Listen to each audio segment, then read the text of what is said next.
Coming up next on Kids TV and Me, author, illustrator, and children's television enthusiast Joshua Stauffer will be talking to you today about this. It's brilliant! Right, all aboard. You drive, Arnold. Start the engine, Arnold. Press this button.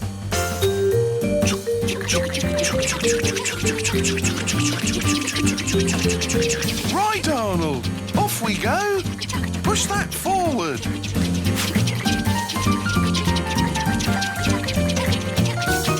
Faster, Arnold.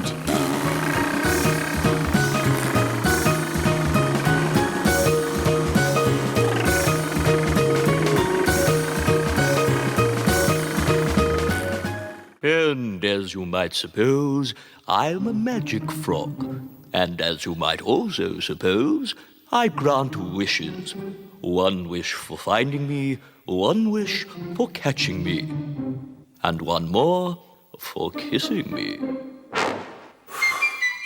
Ugh. I don't like the idea any more than you do, but rules are rules. Anyway, I wouldn't worry. I've never been caught. I've never been kissed. No ducks. No ants. Sandwich, Tiger. There's jam or jam. Jam it is. Hello everybody, Joshua Stauffer here, back with another episode of Kids TV and Me, featuring Kipper the dog. This week we're going to be talking about episodes 28, 6, and 29. The Rescue, the Rainbow Puddle, and the Picnic. Why are we doing them in this order? Because this was how they appeared on Nick Jr. back when I was 3 years old, and my mom recorded these for me. Now this was actually the second Nick Jr. program that featured the Rainbow Puddle story, because it originally aired towards the beginning of the series with episodes 4, 5, and 6 together.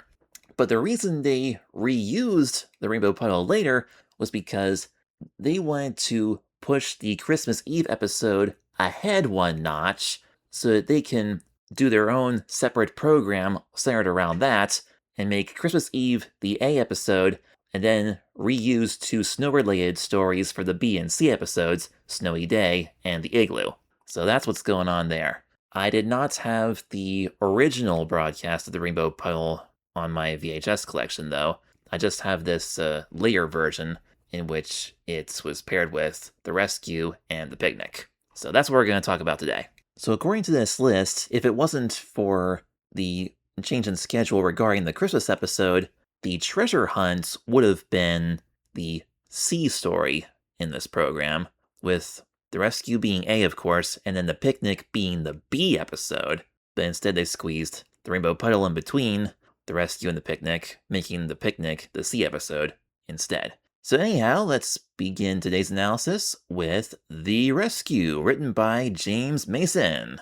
The Rescue was later released on VHS and DVD in 2003 in the Fun in the Sun collection. How appropriate. We're in the middle of July right now. Well, second half of July by the time you hear this. Alright, let's see what The Rescue is about. Here we go. First thing we see is Tiger on the beach. Laying there on his towel, he's got an umbrella there, and tons of stuff that he brought. There's a blue pinwheel sticking inside a purple bucket, which probably has sand in it to hold it up. There's an inflatable duck, which is probably the same one that we saw in the Seaside episode. I didn't talk about it on the podcast, but that's episode 3, the C episode of the first program. There's also a bag there, some flippers, a fishing net, a ball, a book, tennis racket, tennis ball, another net, more buckets, a shovel. Tiger brought everything, which makes perfect sense because also in the Seaside, we saw Tiger carrying a great big armload of stuff. And as we know, in the Goldfish episode, when Tiger was going on holiday, we saw all that stuff laying around his house and he was packing up to go on his trip. It just occurred to me now, Tiger only had that one suitcase on wheels, and it looks like he was taking a lot more stuff with him than would have been able to fit in that suitcase. Don't know how that would have worked, but that suitcase was heavy. It's a good thing it had wheels. So Tiger's just laying there chilling, and the first 3 seconds are silent, aside from we hear the waves crashing in the background and some seagulls. And then all of a sudden, we hear 1, 2, 3, whee! And there's Kipper and Pig with Arnold. And they're walking along the beach, and every time they count to 3 and say wee, they lift Arnold up into the air. And they do this multiple times. And now that we see him up close, it looks like every time they lift him up and say wee, when he comes back down, Arnold's feet land in a little puddle. And then the 4th time they do it, Arnold even does like a little flip in the air as he's holding Kipper and Pig's hands. And then something catches Arnold's attention. Arnold just saw a motorboat out in the distance. It's a big red one with blue seats, and it's yellow underneath, with a yellow steering wheel too. And so they go over and look at the boat, and Pig puts Arnold in one of the seats. It's the driver's seat. Wow, this is definitely the UK, because the driver's side is on the right instead of the left. I knew cars were like that over there. I didn't know that applied to boats too. And Kipper says, "Does he want to go for a ride?" And Pig says, "He's too small. You can't, Arnold. You won't be able to reach the pedals." And yeah, Arnold is pretty small there, sitting in the driver's seat. And short legs definitely won't reach the pedals. And Kipper says, "Never mind, I've got an idea." And he picks up Arnold, sets him back onto the sand, and says, "I'll race you back to Tiger. You start us, Pig." And Pig says, "Ready, steady, go!" I believe that's the same recording that they used again later in the Crazy Golf episode. That scene where Kipper and Pig hit their balls at the same time, and then they went over that seesaw thing, and they both got a hole-in-one simultaneously. It's the exact same Ready, Steady, Go from Pig. I remember the first time I saw The Rescue, I recognized that Ready, Steady, Go, probably because I had already seen the Crazy Golf episode before this. And there they go, they're running. Arnold's running pretty good there, and he got back to Tiger first. And Kipper collapses down in the sand, out of breath, and says, "Oh, you won, Arnold." And he says, "Come on, Tiger, we've got work to do." And then Tiger just sits up. I guess he wasn't really sleeping. He was just laying there resting. Kipper says, "We're going to build a boat." And Tiger says, "How are we going to do that?" Kipper says, "A sand boat for Arnold to have a ride in." Okay, so they're going to build a big motorboat out of sand. Probably one with short seats so that Arnold could reach the pretend pedals if he wants to. And Kipper walks over to a very small sandcastle that they were trying to build earlier. I don't know if part of it got washed away or if it just wasn't built very good, but it's kind of crumbly. But they got a much bigger sand project to work on now. So Kipper picks up the shovels, and then they go over to a nice wide open area where they can build. And Tiger asks how many the boat is for. And Kipper says, "Just us 4, so it's going to have 4 seats. 2 in front, 2 in back." That's perfect, because that's how many seats the real boat had. And so Kipper starts tracing the outline of the boats in the sand, while Tiger starts digging a moat around the border that Kipper drew. So earlier when Kipper said, "I've got an idea, I'll race you back to Tiger," at first I thought that meant that he was just trying to distract Arnold from the potential disappointment of not being able to ride in the real boat and just run a race instead. But I think now the reason that he wanted to run back to Tiger was so that he could help him build this sand boat. And that was the idea that he came up with to help Arnold have fun in a boat. So that's cool. So dissolve to a little bit later. The moat's coming along nicely. In case you didn't know if I said moats or boats, I meant both. There's a moat around the boat. Now this scene here where Kipper's digging into this pile of sand, the parts that's getting scooped out right after Kipper removes the shovel, the way that's shaped, when I was little I always thought that it looked kind of like the Warner Brothers logo. Like that big chunk out of the sand. Like that WB logo. I don't know where I would have seen it at the age of 2 or 3 because I didn't really watch Looney Tunes or anything like that, but I knew what that logo looked like. I must have seen it somewhere. Okay, now Arnold's on top digging out the seats. And then Pig comes along to see what they're doing. And Kipper says, "There's a spade over there," meaning a shovel. And Arnold's just slapping the shovel down onto the sand. I don't know if he knows what he's doing, but he's having fun either way. And when Pig asks what they're making, Tucker says, "A motorboat for Arnold." I mean, I understand now that he said a motorboat, but when I was little, it sounded like he was saying a moat-some boat, because there is a moat around the boats that they're building. But nope, it's motor. Now it's starting to come together, looking like a boat. It's almost done. They got the seats carved out very nicely. Kipper tells Arnold that we'll need his bucket and spade and some shells. Tiger sticks a yellow flag into the one corner, and they use the bucket for a steering wheel and shells for buttons like the controls. And I guess the shovel's supposed to be some kind of gear shift thing. And once again, everything's on the front right side. Yeah, it just never occurred to me that all of this is on the right side of the vehicle, the opposite side of how cars usually are in the United States. I mean, I didn't think anything of it when I was little, because, it's just a pretend sandboat. You can build it any which way you like, but yeah, pretty accurate, I must say. And Kipper agrees with me. He says, "It's brilliant! Now, all aboard, you drive, Arnold." And sure enough, Arnold's in the front right seats, and Kipper's in the front left. And we got Tiger and Pig in the back. And Arnold starts steering right away with the bucket. I got a little confused when Kipper said, "Start the engine, Arnold. Press this button." I wasn't sure if he said start the engine or stop the engine, because Arnold was already moving his hands back and forth on the steering wheel as if he was already going. So Kipper tells Arnold to press this button, which is one of the shells. And so he does. And then the three older characters, Kipper, Tiger, and Pig, they starts making the sounds of an engine starting. I mean, to a little kid, it almost sounds like the chugging of a train.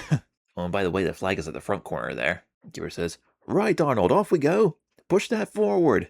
And so Arnold pushes forward on the handle of the shovel, which is supposed to be the gear shift. Then after a few more seconds of chugging, Kipper says, "Faster, Arnold." And then Arnold starts moving the steering wheel real fast. And then the other three go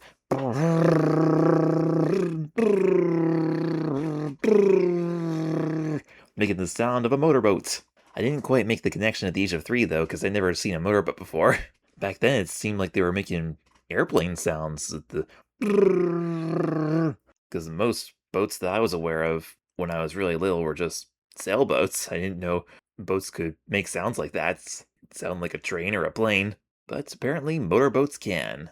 And everybody's so busy making sound effects that they didn't notice Arnold climbing out of the sandboat. And finally, Kipper does. He says, "Hey, Arnold!" And then everybody stops their noises, and Pig says, "Oh no, he wants to go to that pedal boat again. All right, Arnold, you can look at it, but you can't have a ride, okay?" And so Pig and Arnold leave, and Kipper and Tiger are left there at the sandboats. And Kipper's a little disappointed that his idea with the sandboat didn't fully, how do I say this? Like, didn't fully replace Arnold's desire to ride in the real boats. Like, Arnold was still interested in seeing the real one, even though they had fun in this pretend one. And then Tiger says, "Should we go rock pooling?" Kipper says, "Yeah." Like, it's just some random idea out of the blue, I guess, and Kipper wasn't sure what else to do. He's a little disappointed that the sandboat wasn't enough for Arnold, but he's gonna go along with it and go rock pooling with Tiger. So apparently the rock pools are these puddles of water around the rocks along the beach. Kind of a rocky area on the beach here. So now we're going to hunt for creatures that have been washed ashore and trapped between these rocks and these puddles. They've got their nets and purple buckets. And first, Tiger picks up some red seaweed, but a little bit later on, Kipper very happily finds a starfish in one of the puddles, one of the rock pools, and he successfully grabs it with his net. So he scoops up some water with his bucket and puts the starfish into the bucket. And then Tiger scoops up something in his net. He says, "Yes, a prawn." The way he says it, it almost sounds like he said a prune, but no, a prawn. Prawn. It's a type of crustacean similar to shrimp. And Google says that in the US and Canada, larger species are often referred to as prawns, but everything else is considered shrimp. But in the UK, Australia, and other Commonwealth nations, both are commonly referred to as prawns. Interesting. So maybe it is a type of shrimp. And as Tiger puts the prawn into his bucket, he says, "They like seaweed." I thought Tiger just put the seaweed back because he didn't want it, but maybe he left a little bit in his bucket, and the prawn seems to like it. All right, now we fade to black, and here comes the next scene. And they're going over what they've found. Tiger found 2 prawns and a fish. He's got them in his bucket. We don't see them in the bucket, but they're talking about him. And I guess Kipper's getting ready to talk about his starfish and whatever else he has. I don't know if he caught anything else or not. Before he can say anything, he says, "I've got..." Oh! They look down, and their feet are underwater. Tiger says, "The tide's coming in." and they're standing by a great big rock that we actually saw at the beginning of the rock pool scene, but it was surrounded by sand earlier. Now it's surrounded with water. It's kind of a neat looking thing. It's got like this spiral around it. It's like almost like a little staircase path going around to the top. So they start climbing up there, and Tiger's starting to get worried. He says, "We're trapped! We're going to be washed away!" And Kipper says, "No, we're not, Tiger. The tide won't come up this high. We'll be all right." And they climb to the very top of the rock, scaring off a seagull in the process that had been sitting there. And so now they're standing up there, and Kipper says, "Wow, you can see for miles up here." They look around for a little bit, seeing the seagulls flying around. And over there out in the distance, what is that? It almost looks like there's a cave with a light inside. Oh, wait a minute. It's really strange the way this is drawn, but I think, like, this is a rock and there's sort of like this tunnel inside, like kind of an arch, and that's the yellow sand on the other side. Okay.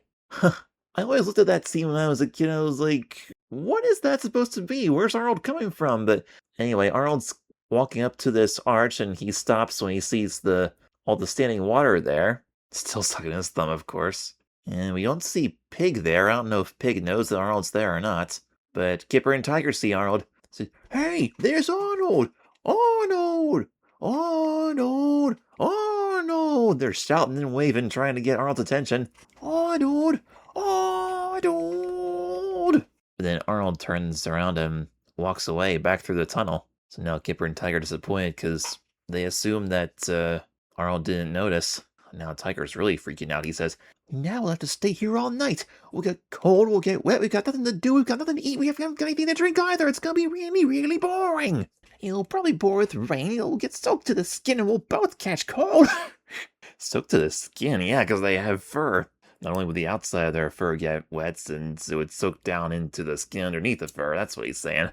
But then all of Tiger's doom talk gets interrupted when Kipper says, "Look, Tiger, over there, look! It's Pig and Arnold! Hooray, they did see us!" And they see Pig and Arnold in the paddle boat. Who's driving that? Okay, it looks like Pig's driving. He's in the front right, and Arnold's right behind him in the back right. And Arnold's making the sound effects of the motorboat. Well, actually, they kept calling it a paddle boat, so I guess this is not a motorboat at all. It's just, or no, not paddle boat, but pedal boat. Because you use your foot pedals to turn a paddle wheel. So it's got some kind of wheel underneath that you use the foot pedals to make it go. But there's no actual motor in it. It's all foot powered. Okay, so pedal boats, that's what it's called. Not paddle boat, pedal boat. Okay.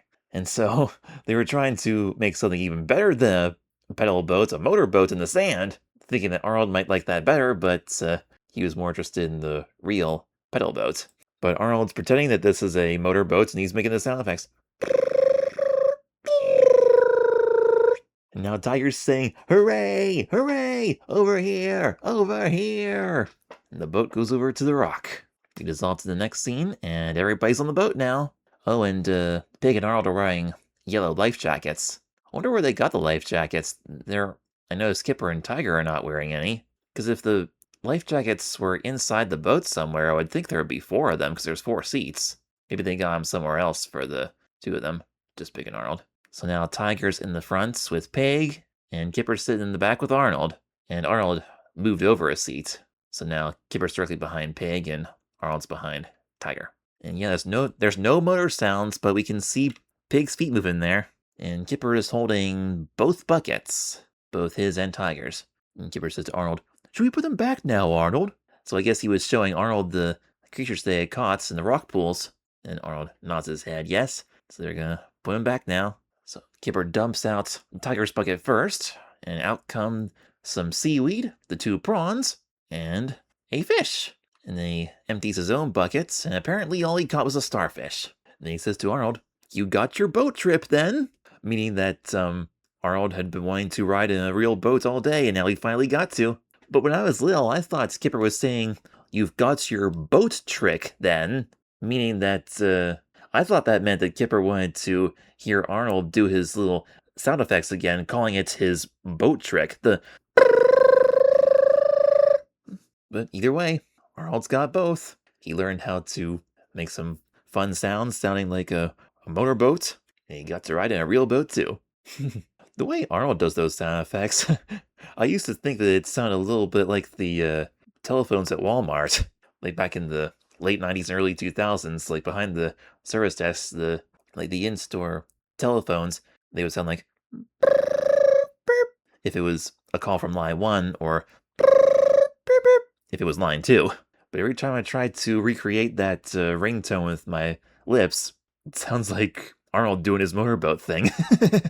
I'm not quite sure what Kipper's doing here in this last shot, though. He's kind of reaching his hand over the edge of the boat. When I was little, I thought maybe Kipper was, like, falling out or something, struggling to stay on the boat, but I don't know, maybe he got some sand on his paw from the buckets and he's just reaching down to the water to rinse it off. I don't know. But anyway, they ride the boat back to the shore, and that's it. That was Kipper the Dog, The Rescue. Very fun episode. It was really cool how they got creative and tried to build a motorboat out of sand for Arnold, and they all worked together to build it, and then they played that little game pretending that they were riding it with the seashell buttons and the making all the fun sound effects and everything. That was a lot of fun. And then Kipper and Tiger went rock pooling and then got marooned on that big rock tower. And then Arnold, being the smart, underestimated little piglet that he is, he saw Kipper and Tiger up there on the rock, and then I guess he went back and I don't know how Arnold communicated this to Pig, because he doesn't talk yet. I don't know if he, like, pointed over to, the rock or something. Well, Kipper and Tiger were kind of in an isolated area, surrounded by all those rocks, so I don't know how they would have been seen otherwise, because Arnold came to that, little tunnel opening area and saw them. Because Pig kept saying that Arnold can't have a ride on the boat, so how did Arnold finally convince Pig to, like, get into the boat and save the two dogs? I'm not sure. Pig must have figured out what was going on somehow. Otherwise, there wouldn't have been any reason to go out there. I'm guessing there might have been a lot more time than we actually had seen in between the time that Arnold walked away and the time that the boat came. So it could be that Kipper and Tiger were just sitting there in despair, not really paying attention to what was going on, and they might not have seen Arnold and Pig come back to the tunnel, and perhaps Arnold probably pointed to them out in the distance, and then Pig saw them, and then they decided to go out and save them. And then that was when the boat finally came, and Arnold was making those sound effects, and that's when Kipper noticed that they were coming. That could be how it happened. That's just my theory. That would be my best guess. So yeah, I mean, aside from all of Tiger's words of, like, despair and doom in that moment on the rock, it did get a little bit excessive there. Everything else about this episode was really good. I enjoyed that.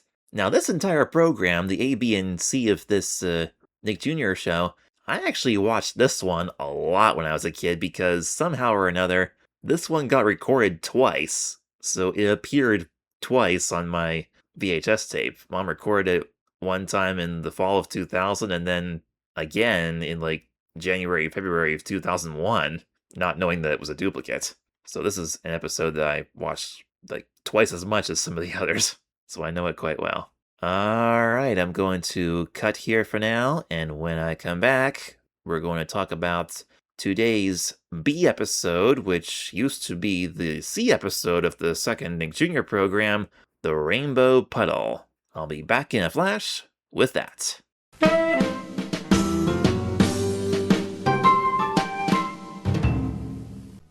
And yes, I did that entirely on purpose because when they include the Rainbow Puddle in this program in between the rescue and the picnic, they didn't bother changing the music to make it sound like it's a B episode. They just left in the C segment music. So in this program, we'll hear that music track twice.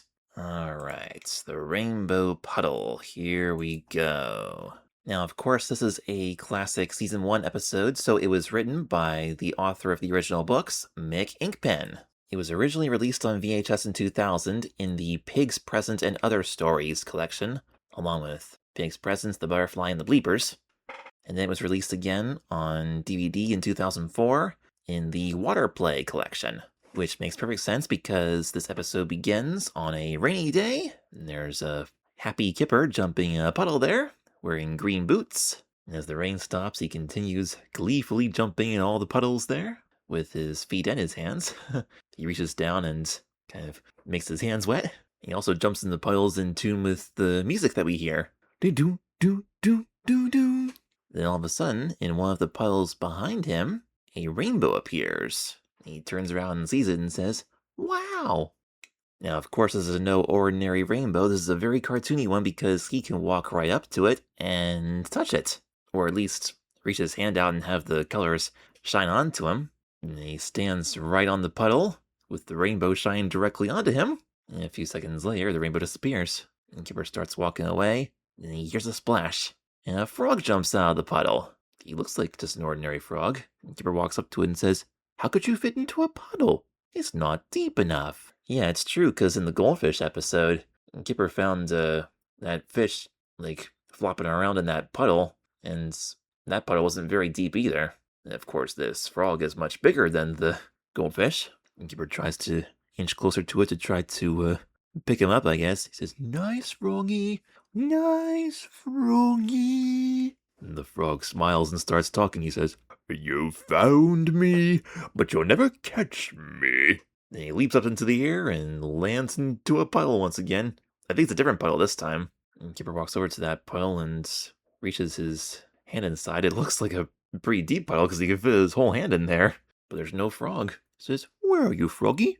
And then all of a sudden, the frog appears on top of Kipper's head. Just out of nowhere. When I was little, I thought maybe the frog had climbed up his back or something. But now that I'm looking at this in slow motion, he doesn't even climb up there. He just poof, appears. And when Kipper reaches his hand up to his head, the frog leans to one side so Kipper can't feel him. Dodging his hands there. And the frog proudly says, "You'll never catch me. I'm the frog that lives in the puddle at the end of the rainbow." That's so funny the way he says rainbow. He says rainbow. Love it. He jumps off Kipper's head and lands in the puddle right in front of him, splashing Kipper's face. And then the frog comes back up again and starts talking. Every time the frog talks, there's a little bit of an echo to it. But here's where it really gets weird. We see the frog standing on the ground, and then we see his reflection in the water underneath him. But as the frog talks, the frog's standing on the dry land, and the frog and the reflection take turns saying different parts of his speech. The frog on land says, "And as you might suppose." The reflection says, "I am a magic frog." Frog on land, "And as you might also suppose." Reflection, "I grant wishes." Frog on land, "One wish for finding me." Reflection, "One wish for catching me." Frog on land, "And one more." Reflection, "For kissing me." And then both of them blow a kiss to Kipper, to which Kipper says, "Ugh." And now both the frog on land and the reflection are synchronized as he says, "I don't like the idea any more than you do, but rules are rules. Anyway, I wouldn't worry because I've never been caught. I've never been kissed." That's a line that I actually quote a lot as an adult, especially when I'm at work. "I don't like it any more than you do, but rules are rules." I said that once or twice during COVID when they had all these rules about social distancing and having to clean everything between each use and stuff. And I said to my customers, "I don't like this any more than you do, but rules are rules." Classic. The frog's face is so funny when he says all this stuff. And there he goes back into the puddle. And then, much to Kipper's surprise, frog pops back up and spits at Kipper's face. Oh my. Sheesh. Frog says, "So, one wish for finding me. What's it to be?" What's it to be? Meaning, what's it going to be? What will it be? What shall it be? What'll it be? Whatever you want to call it. And Kipper's struggling to come up with something to wish for, and Frog says, "Don't take all day. When the puddle dries up, so is magic." So it's a magic rainbow puddle, huh? Interesting. And finally, Kipper says, I know. I wish I can catch you." And very easily, he reaches down to the puddle and picks up the frog and says, "I've got you. I've got you." Frog says, "Yes, you've caught me." When I was little, I thought he was saying something that starts with the letters S and U, like S-U, caught me, or whatever else that would have been. I thought it was supposed to be an acronym for something, but no, it's Y-E-S, Y-O-U, caught me. And the frog says, so you've had one wish for finding me, and there's one to come, I suppose, for catching me. That's interesting. Kipper actually wished for the thing that, would have gotten him his next wish, because one wish for finding me, one wish for catching me. Frog says, oh no, you're not gonna kiss me, oh no. Blah. When he says blah, there's an echo to that too. And Kipper says, I didn't think of that. I wish I didn't have to kiss you. Not really realizing that he said, I wish. But then the frog says, granted, you don't have to kiss me. Plus, I'd rather you didn't. 2 wishes gone. And Kipper's thinking that this whole situation seems really silly. He says, but they're not proper wishes, not magic ones. I wish I can catch you and I do. I wish I don't have to kiss you and I don't. That's not magic. And the frog says, well, I would like to know what is. And Kipper says, but they're just little things. Magic is when big things happen. Are you sure you're a magic frog? Frog says, are you sure I'm a magic frog? Well, I'll show you a magic frog. Oh, wait, I just listened to that again. Well, I'll show you if I'm a magic frog or not. I'll show you if I'm a magic frog or not. Okay, I thought he said, I'll show you that I'm a magic frog. I thought it was just a funny way of saying frog like frog, but nope, frog or not. Got it. Okay. You want something big? Well, here's big. And during this whole conversation, we just see Kipper from the waist up. We don't see the ground or anything. And of course, Kipper doesn't see anything big that had happened. Frog says, is that big enough for you? And then he points down, and Kipper was totally unaware that he's no longer on the ground. He didn't even feel himself going up. It turns out he's sitting on top of an elephant! What in the world? And the elephant makes a noise, which startles Kipper. He drops the frog, and the frog slides down the trunk and goes up into the air and lands around the tip. And then the elephant uses its trunk to hand the frog back to Kipper. Frog says, well, what do you think? Do you think I'm a magic frog now? This voice is so much fun. Before Kipper can answer, the elephant lets out a very loud trumpet, and the frog jumps back down to the puddle, and... oh no, I remember this part. This is where it gets bad. The elephant walks closer to the puddle, then sticks its nose into the puddle, and the frog jumps out just in time, and then the elephant starts drinking the puddle. Now the frog's really nervous. He says, don't do that. Oh no. Don't let it do that. Don't let it drink. When I was 2 and 3 years old, I didn't realize that the frog said drink. I thought he said rink. Like, don't let it rink. Because rink is the first syllable of wrinkle, and elephants are wrinkly. And also, if you have your hands in water for a long time, then your fingers will get wrinkly. And we're talking about a wet puddle here, and a wrinkly elephant is drinking it, so I thought the frog said rink, the first half of wrinkle. But nope, he said, don't let it drink. As in, don't let it drink the puddle. Now, the elephant didn't swallow the water. Instead, he blew it all up into the air, then it all came back down like rain. Very colorful rain. Each of the drops is a different color. You can really see it up against the elephant there. Now, against the white background, they mostly look purple, but you can see the yellow and green ones and orange ones as they go by the elephant there. Now, the frog is extremely sad. He says, my puddle, my puddle, my puddle, what have you done to my puddle? And then he starts to cry. And for whatever reason, it looks like Kipper and the elephant are trying hard not to laugh. And Kipper thinks the frog's just being silly. He says, there's lots of other puddles over there. Like, Kipper doesn't understand why this is such a big deal for him to have lost that one puddle. Frog says, other puddles? Other puddles? You don't understand. I need my puddle. My magic rainbow puddle. I can't get back without it. Once again, the way he said rainbow, it was rainbow. And because he said magic right before it sounded like it started with a C, which was the C at the end of magic, so it sounded like cream boo. Like he was talking about cream something, but no, magic with a C at the end of magic, and then rainbow puddle. See, there were a lot of words that I misheard in this when I was a small child.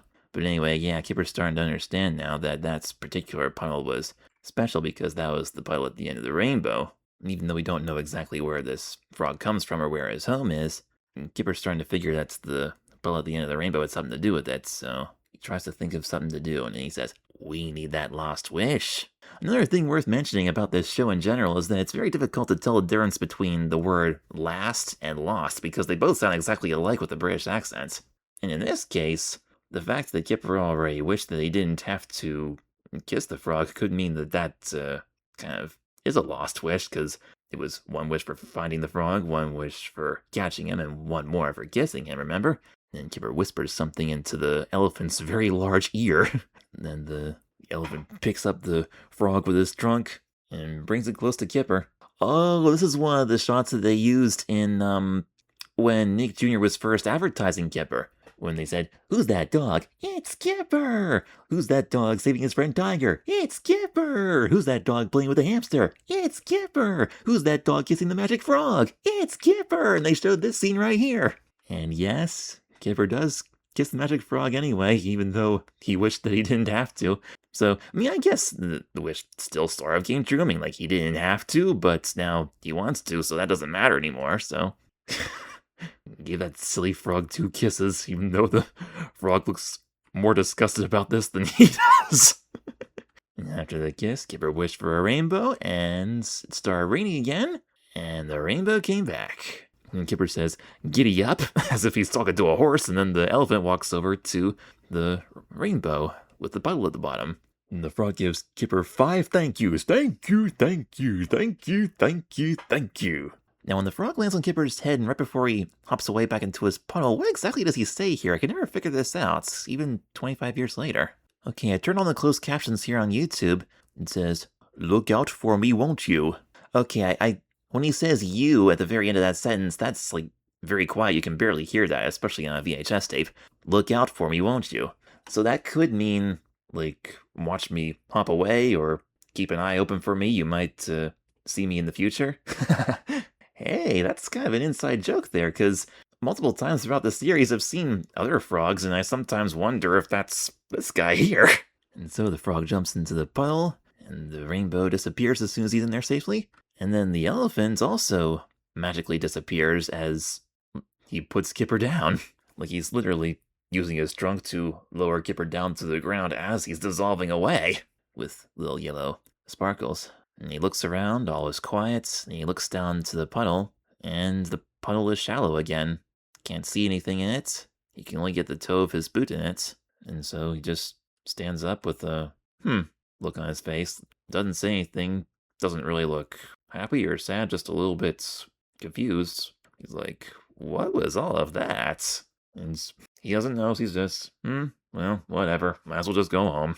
And there's a very long, slow shot with just nothing but music playing, and for about 15 seconds we just see Kipper walking away into the distance. And then the camera pans down, and there's the puddle, and it's like Kipper's gone, but Kipper's reflection is still in it, and Kipper's reflection is looking at us and smiling upside down, and then he waves goodbye to us. And that's it. Interesting. You know, that ending actually made a lot more sense back when this was the C episode of Program 2, because if Kipper's reflection is looking at us and waving goodbye, that's perfect, because that would have been the end of the program. But nope, we still have one more story in this show. But first, I'm going to share with you my thoughts on this one. So that was Kipper the Dog, the Rainbow Puddle. Very interesting, weird episode.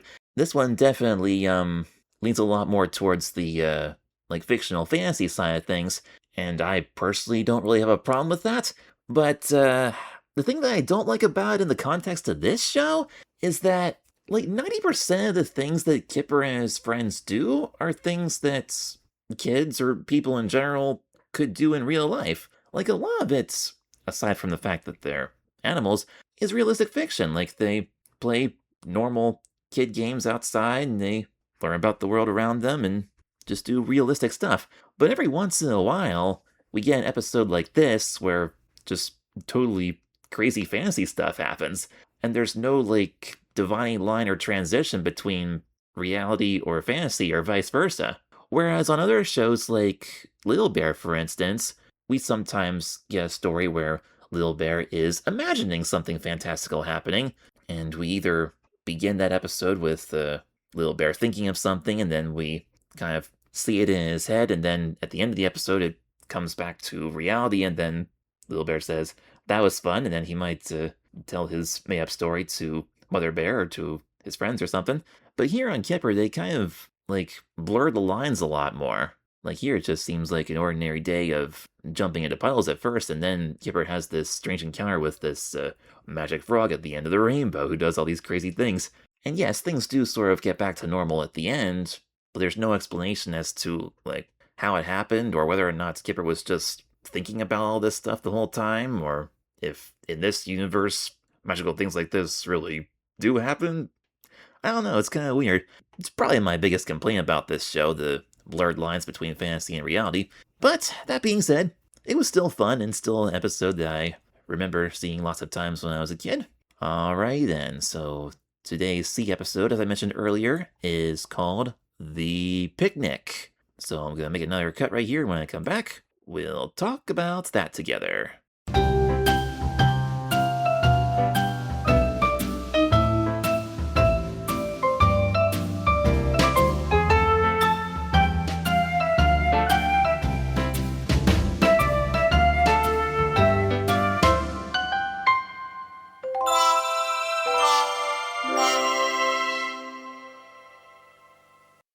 Who's that dog? It's Kipper!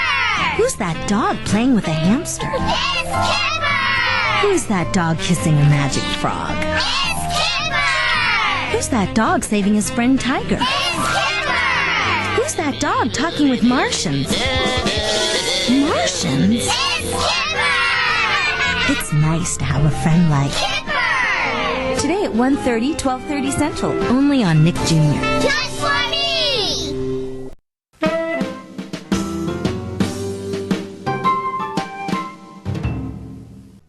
Welcome back, everybody, and now it's picnic time! This episode was written by Dave Ingham, and I don't think I've mentioned this before, but Dave Ingham was also a writer for many other children's shows in the UK. A bunch of favorites including Angelina Ballerina, Thomas and Friends, Postman Pat, Fireman Sam, Charlie and Lola, and my second favorite British animated series of all time, The Koala Brothers. I was watching The Koala Brothers not too long ago, and I saw Dave Ingham's name in the credits. I was like, wait, isn't that one of the writers from Kipper? And turns out it is. So that's really cool. And The Picnic was released on VHS and DVD in 2001 in the Pools, Parks, and Picnics collection, along with the Gizmo and the Lost Mug, which we've already talked about in this podcast. Alright, here we go. First thing we see is Kipper's red telephone ringing, sitting on a tiny little shelf there. And it rings multiple times before Kipper finally walks up to it, picks it up, and it's Tiger calling, says, "Hello, Kipper." Kipper says, "Oh, hello, Tiger." And Tiger's thinking that since summer is coming to an end, why don't we have one last picnic? And Kipper thinks that's a great idea. And Kipper says that he'll bring sandwiches, and Tiger agrees to bring everything else, and they're going to have this picnic on Big Hill. And once again, Tiger's calling from his blue phone. And after the phone conversation, we see Kipper in the kitchen, spreading butter onto many slices of bread. Now he's trying to decide what to put into the sandwiches. What kind of sandwiches should they be? Goes over to the fridge and opens it up, and he sees eggs and onions. He doesn't think onions is a good idea. Ugh, no. I mean, you can put onions into a sandwich, but just an onion sandwich by itself wouldn't be very good. There's also a pie in that fridge. Wonder what kind of pie that is. Kipper picks up a carrot and thinks maybe you can make a sandwich with that, but then he changes his mind and says, no, I don't think so. He grabs a jar of what appears to be cherry jam. Also grabs a block of cheese. What about jam or cheese? He says to himself. And he says, I know, jam and cheese. Now at first it seems kind of odd that he's saying it that way. Like, jam and cheese. Watching this now in 2026, it makes me think of Xavier Riddle in the Secret Museum. Xavier's sister Yadina really likes cheese and grape jelly sandwiches. And just the way Kipper is wording this, it makes you wonder if he's going to put like the jam and the cheese into like the same sandwich. But no, spoiler alert, we'll find out later that he's going to make two separate stacks of sandwiches, some jam sandwiches and some cheese sandwiches. It does seem kind of weird though that he put butter on all of those slices of bread. I've never had a sandwich with jam and butter before. I mean, I guess it could work, just seems a little odd. I mean, I've had lots of peanut butter and jelly sandwiches in my day, but not jam and regular milk butter. So then we dissolve to what I assume is the park, and Kipper's got his blankets that he got from his basket bed, and Tiger's carrying a picnic basket. I thought Kipper said he was going to bring the sandwiches. Did he put the sandwiches into the basket for Tiger to carry? Oh no. He says, Tiger, watch this. And he tosses the blanket down and jumps into a big pile of green leaves. What in the world is this? This is supposed to be towards the end of summer. How is there already a big pile of leaves? I've never seen a huge pile of green leaves like that. I mean, like orange and brown leaves in the fall, sure, but a pile of green leaves in the summer?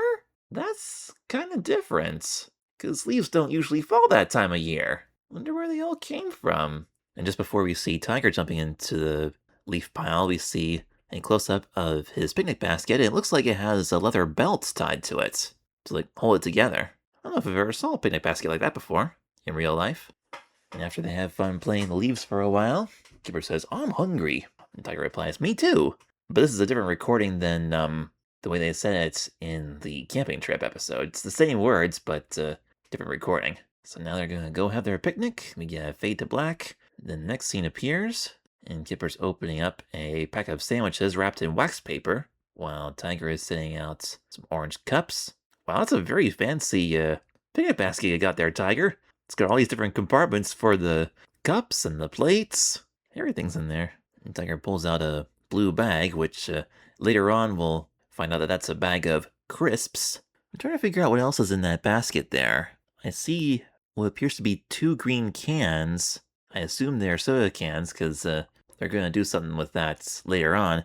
But what are those blue things? Are those supposed to be ice packs, perhaps? Might be. I'm not sure what that red thing is, because they didn't bring apples. They'll find apples in a tree later. So anyway, Tiger hums a little tune as he unpacks the basket, which is abruptly interrupted when Kipper asks him, jam or cheese? And Tiger picks a cheese sandwich. I'm not sure which one I would pick. If it was a snack, it would probably be a cheese sandwich. If it was a meal, I'd probably go for the cheese. Although personally, I prefer sandwiches with, I mean, if it has cheese, I like having other things in it with it, like different vegetables and meats and things. I'm not a huge fan of cheese by itself. I guess it's an acquired taste that you gotta get used to when you're young, which I didn't because I was off dairy for many years. So anyway, they're about to eat, but all of a sudden, Pig comes along and knocks over their picnic basket. He's trying to fly Arnold's kite. And then Arnold walks along and walks right over the picnic blanket and just steps on one of Tiger's chip bags, or crisp bags in this case. So I guess they're at Big Hill. That makes sense because in the episode Pig's Cousin, they flew the kite there. And so naturally that's where they'll be flying their kites. It doesn't really look like a hill in this shot. It just looks like flat grass, but that's the area that they're in within the park. Oh, that's what those blue things were. They were multiple bags of crisps. That makes sense now. Alright, so they're packing up their stuff and they're going to move their picnic to the duck pond. There's plenty of grass right there by the pond. Spread out the blanket once again, open up the basket, and that white thing in the middle, that looks like the wax paper that the sandwiches are wrapped in. Kipper pulls out a bag of crisps. Tiger says thanks. You can definitely tell this is the UK, because in that area, potato chips are called crisps. We have different varieties of snack food here in the US too that are referred to as crisps. They're a little different than traditional potato chips though. They're usually baked instead of fried. But if you're in the UK and you're talking about chips, they might think you're referring to French fries because that's what they're called over there, like fried fish, and French fries would be fish and chips. Well, Kipper and Tiger think they've got their picnic figured out now, but I think these ants are going to soon prove them otherwise. I see a whole parade of them coming now. Right onto the blanket, yep. And there's Tiger opening up the crisps, and he's eating tons of them now. When I was little, I never guessed that they would have been exactly like potato chips, because they look very different, like different color, different shape almost. Which makes sense, because, like I just mentioned, crisps are a thing around here. They're just different from what they are in the UK. Kipper's getting itchy. He says, can you feel something? And Tiger says, well, now you mention it. Yeah, he's getting itchy too. And they look down, and then they jump up and freak out. Wow! Ants, Tiger, ants! Oh, ow, ow, ow, ow, ow, ow, ow, ow, ow, ow, ow. Which is crazy because we don't even see the ants anymore. I guess they must have all crawled up into their fur. Goodness. Tiger says, quick, the duck pond! And then they quick run and jump into the pond to try to get the ants off. And as they jump in there, Kipper realized he was still holding his jam sandwich. That's all soaked now. He says, ew, just tosses it into the water. The duck jumps into the pond and starts eating the jam sandwich. I guess the ducks are so used to Arnold bringing bread and feeding the ducks, and they say, oh look, bread. I wonder if they've ever tasted jam before. And just when they're about to get out of the pond and find another place to have their picnic, they look over towards the blanket, and oh no, now the ducks are all destroying it. They've like one of these ducks is grabbing the chip bag and just walking along with it, pouring out a trail of crisps as it's like opened up, and they're all falling out. Now all the ducks are eating crisps. Kipper and Tiger shoo the ducks away. Kipper says, clear off, you naughty ducks. Poor Tiger, he's upset now. The picnic appears to be ruined because there's crisp crumbs everywhere. It's a big mess. So I guess they're just gonna have to shake off the blanket and leave the crisp crumbs there for the ducks to eat and find another spot. Okay, now they're on a park bench. They just have the blanket laid out on their laps with the basket between them. I guess that works. Oh my, this is probably the most memorable part right here. And Kipper takes out 2 sandwiches and he says, sandwich, Tiger. There's jam or jam. They're both jam sandwiches. And Tiger says, jam it is. Classic. That's another line that I quote frequently to this day. Like if me and my dad go to the grocery store and we're picking out rotisserie chicken, and if they don't have any of the other flavors like barbecue or rosemary, whatever, all they have are plain ones, my dad might say, there's plain or plain, and then I'll say, plain it is. And just when they're about to start eating once again, they get attacked by a bee. They don't get stunned by the bee, but it keeps buzzing around them, driving them crazy. And as Tiger's waving his arms all over the place, holding the sandwich, he, punches Kipper in the face with his sandwich. And if you look at this in slow motion, like there's this yellow splash there, so I guess there must have been butter in these jam sandwiches. Okay, well, I've never tried it that way, but I guess it works.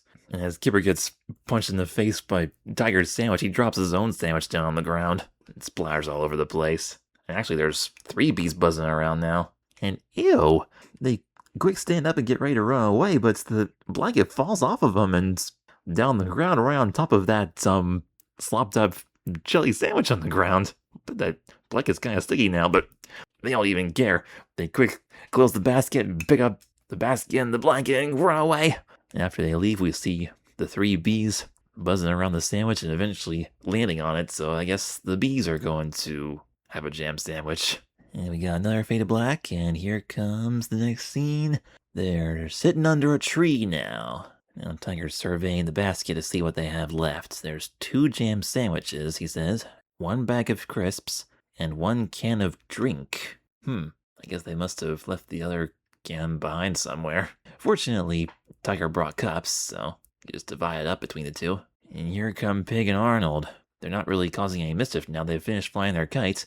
But Tiger does not like this idea because they don't have very much food left. And Pig just casually says, hello, Kipper. Hello, Tiger. Enjoying your picnic then? Well, they're not really enjoying their picnic yet. They've been trying to enjoy their picnic all day. But they kept losing half their food and kept getting chased out of their picnic spots. And they're probably about to be again. And without even asking, Pig just reaches into the basket and grabs one of their sandwiches and starts eating it. And with his mouth full, Pig says, Arnold's kite got stuck in the tree. We can't get it down, can we, Arnold? And then Kipper just sighs and hands Arnold the other sandwich, much to Tiger's dismay. Those are their last 2 sandwiches, so what are they gonna eat now? Kipper asks Pig which tree the kite is stuck in. Oh, now Pig's eating all their crisps, too. He says, it's in the old apple tree. And Pig just eats the whole bag and dumps the crumbs into his mouth when he's done. So I guess all their food's gone, because it was just 2 jam sandwiches and a bag of crisps and 1 can of drink. So Tiger closes the basket and picks up the can of drink. You notice Tiger just calls it drink. He doesn't say what kind of drink it is. Like, is it ginger ale? Is it Sprite? Is it 7-Up? I don't know. It's probably some other British brand I've never heard of. It might be Schweppes ginger ale, because I think they're sold all over the world. It reminds me of a scene from Mystery Science Theater 3000. Which movie were they reviewing? Let me look this up for a second.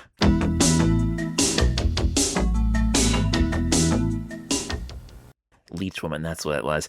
But anyway, Mike Nelson and his two robots are watching this movie, and there was this scene where there was this neon sign in a restaurant window that just said bar, and then Mike Nelson said, Oh, I love going to bar. I usually order sandwich and have drink.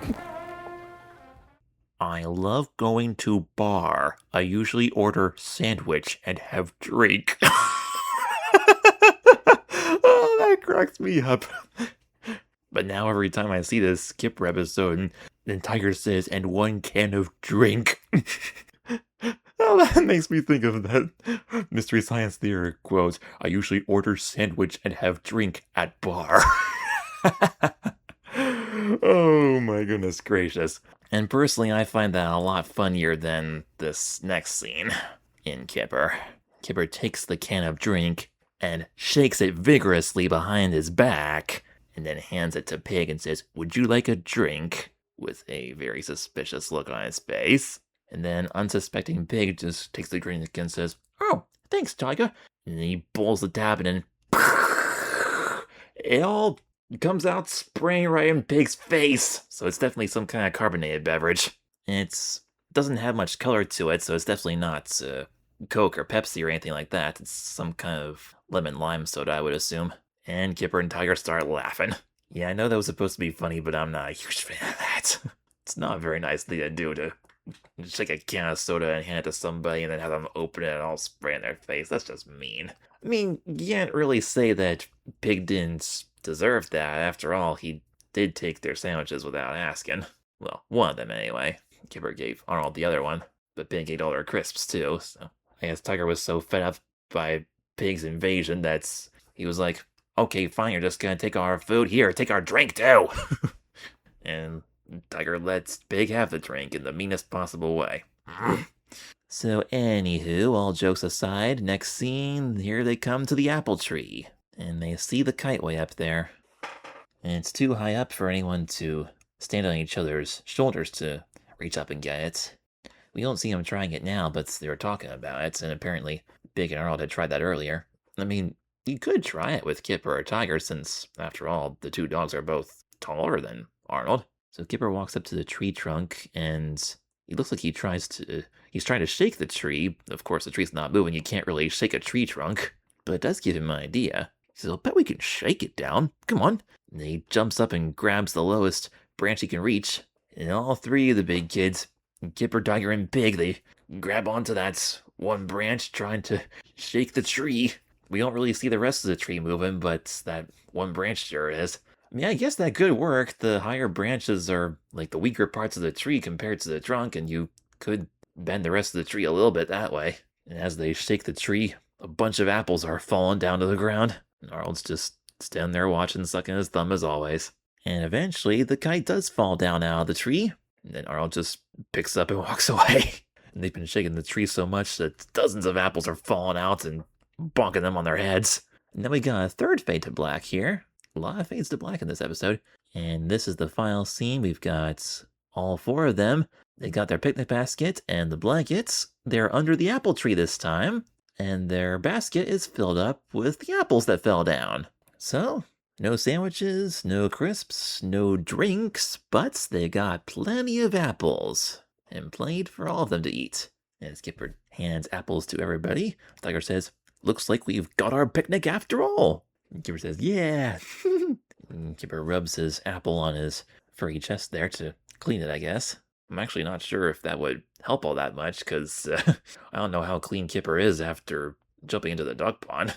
And he's about to take a bite, and bonk, ouch! Another apple falls on Kipper's head. Yeah, I think you might want to relocate one more time. I mean, you've got plenty of apples to eat, but that doesn't mean you have to sit underneath the apple tree.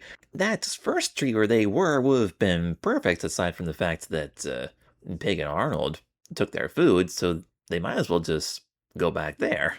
But unfortunately, we don't see them figuring any of this out. The episode just ends with Kipper scratching his head in pain after the apple fell on his head.